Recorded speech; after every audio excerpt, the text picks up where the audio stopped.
So once you do that, then how long do you think before you start sending people up there? Well, we're going to try to go as fast as possible. You can think of this as really a race against time. Can we make Mars self-sufficient before civilization has some sort of future fork in the road where there's either like a war, nuclear war or something, or we get hit by a meteor, or simply civilization might just die with a whimper in adult diapers instead of with a bang. I think we can do this, and I think we can do it within 15 Earth-Mars synchronization events, or so basically like 30-ish years. If we have an exponential increase in the number of people and tonnage to Mars. Like I think as a rough approximation, we need about 1 million tons to the surface of Mars, maybe 1 million people, that kind of thing. To actually have a civilization? Yeah. And would you terraform? Like, what would you do? You would eventually terraform Mars. At first, people would live in some kind of protected environment like domes and underground kind of thing. Terraforming would take too long.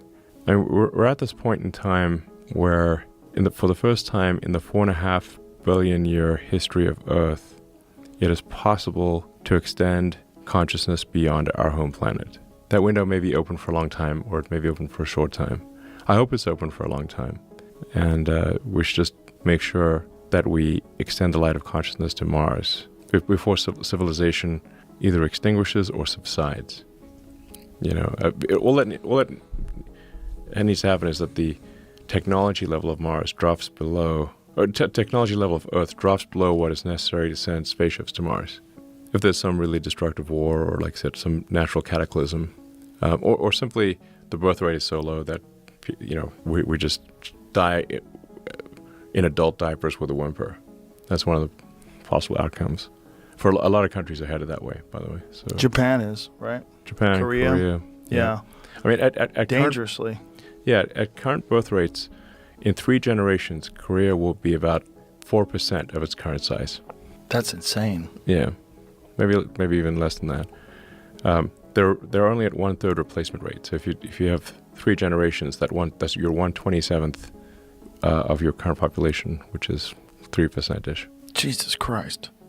Yeah, basically population collapse happens fast, and seems to be accelerating in most parts of the world.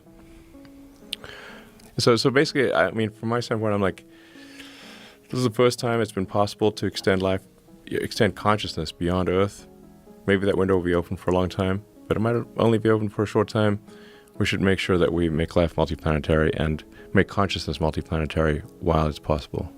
Well, that's the goal of SpaceX. It's certainly a smart goal if you take into consideration how vulnerable this planet really is.